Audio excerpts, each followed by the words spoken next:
Salam Bapak Ibu Saudara yang terkasih di dalam nama Tuhan Yesus Kristus. Kembali kita merenungkan sharing firman Tuhan pada malam hari ini.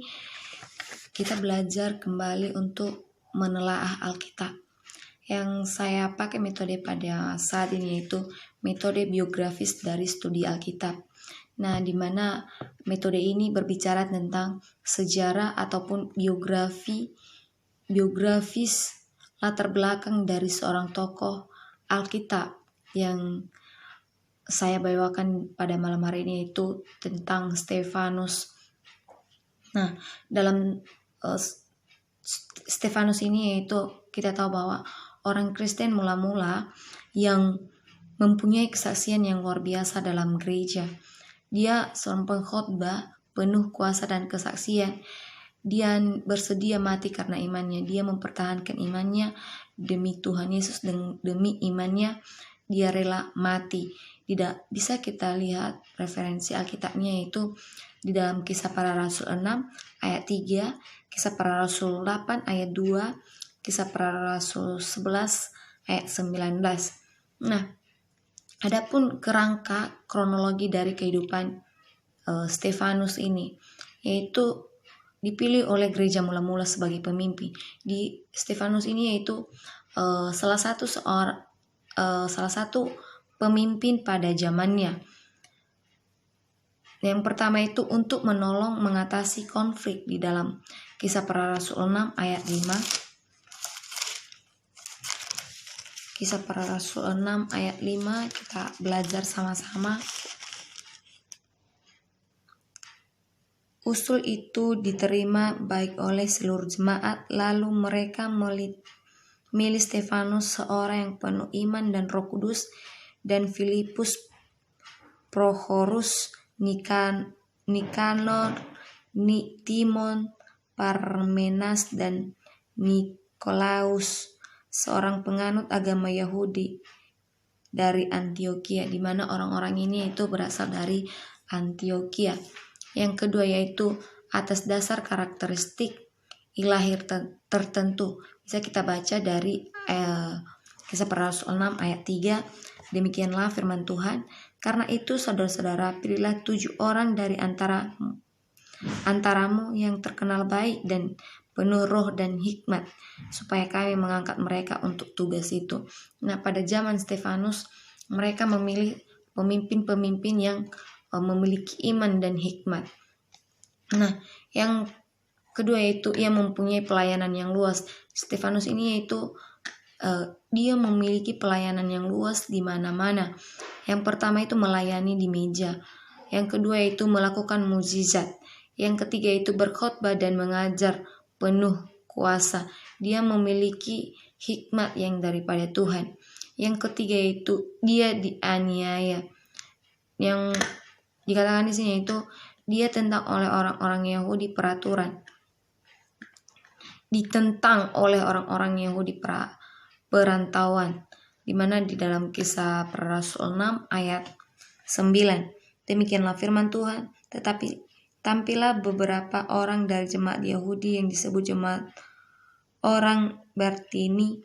Anggota-anggota jemaat itu adalah orang-orang yang Kirene dan dari Alexandria, bersama dengan beberapa orang Yahudi dari Kilikia dan dari Asia. Orang-orang itu bersoal jawaban dadangan Stefanus. Nah, mereka pada saat itu yaitu ditentang oleh orang-orang Yahudi pada zamannya. Nah, Stefanus pernah difitnah. Stefanus ditangkap dan dihadapkan pada Sanhedrin. Bisa kita lihat dari Kisah Para Rasul 6 ayat 12 sampai 14. Nah, selanjutnya yaitu dia juga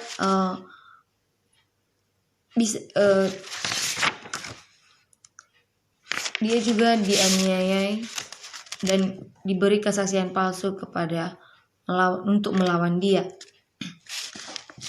Dan ia mempunyai jemaat setelah kematiannya menganiayaan menyebabkan gereja terpencar. Setelah kematian Stefanus, maka gereja-gereja menganiaya kematiannya akan menganiayaan penyebab gereja akan terpencar atau pecah.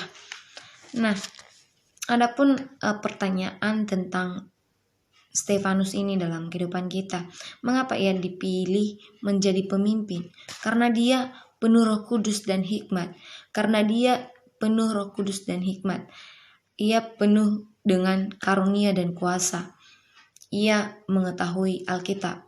Jadi Stefanus ini bisa kita teladan dalam kehidupan kita. Kita harus juga menelaah isi Alkitab ini yang sesungguhnya.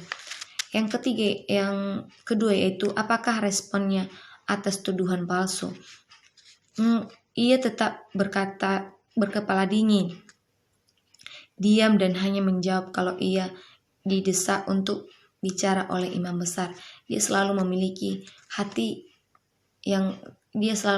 rendah hati, atau dia selalu memiliki kasih dalam kehidupannya. Yang pertanyaan ketiga yaitu apakah ada beberapa paralel atau kesejajaran dengan Yesus?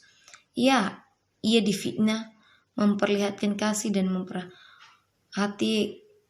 diperhatian kepada para pemfitnahnya dan mati akan sebenarnya tidak perlu. Nah, dia juga memiliki karakter Kristus dalam kehidupannya. Yang keempat yaitu bagaimanakah sikapnya atas para pelaksana hukum mati? Nah, sikapnya atas itu yaitu ia telah mengampuni, bahkan sampai saat ia berdoa bahwa Tuhan akan mengampuni mereka untuk doa pembunuhan.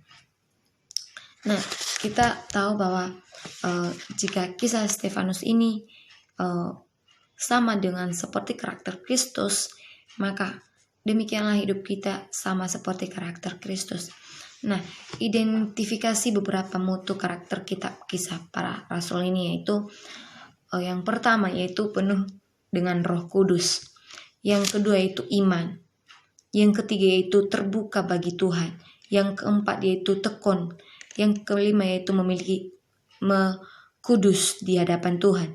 Yang keenam yaitu penuh pengetahuan. Yang ketujuh yaitu memiliki keberanian.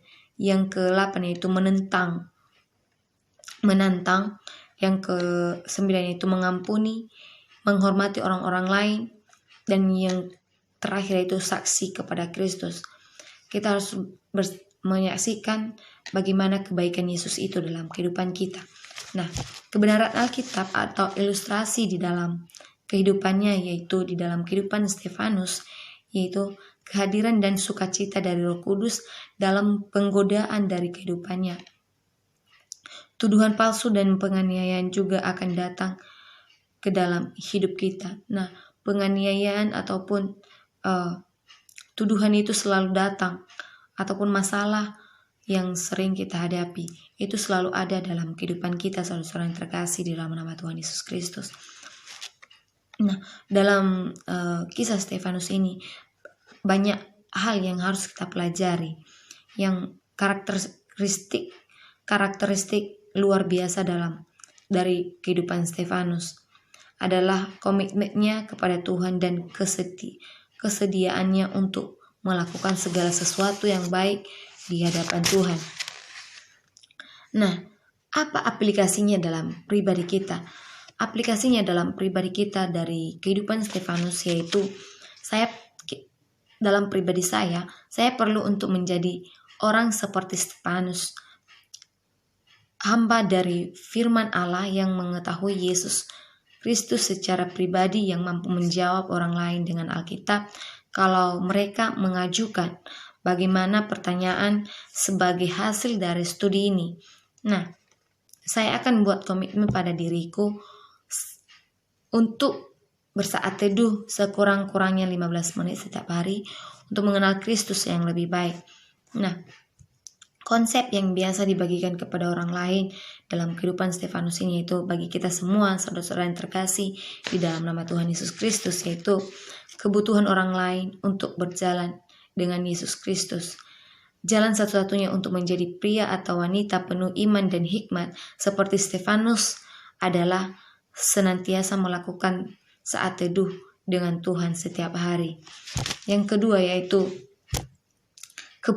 kebutuhan untuk berada di dalam firman Allah secara menentu dengan memahami Alkitab ataupun menghafal ayat-ayat emas di dalam Alkitab ini. Kita harus bisa menelaah bagaimana cara menelaah Alkitab dengan baik.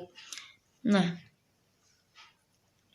di dalam kisah Stefanus ini banyak hal yang harus kita tiru dalam kehidupan kita. Kita harus memiliki iman dan bertekun kepada Tuhan. Kita harus memiliki jam doa saat berteduh ataupun membangun mesbah kepada Tuhan. Terima kasih saudara yang terkasih telah mendengarkan saya pada saat ini. Shalom.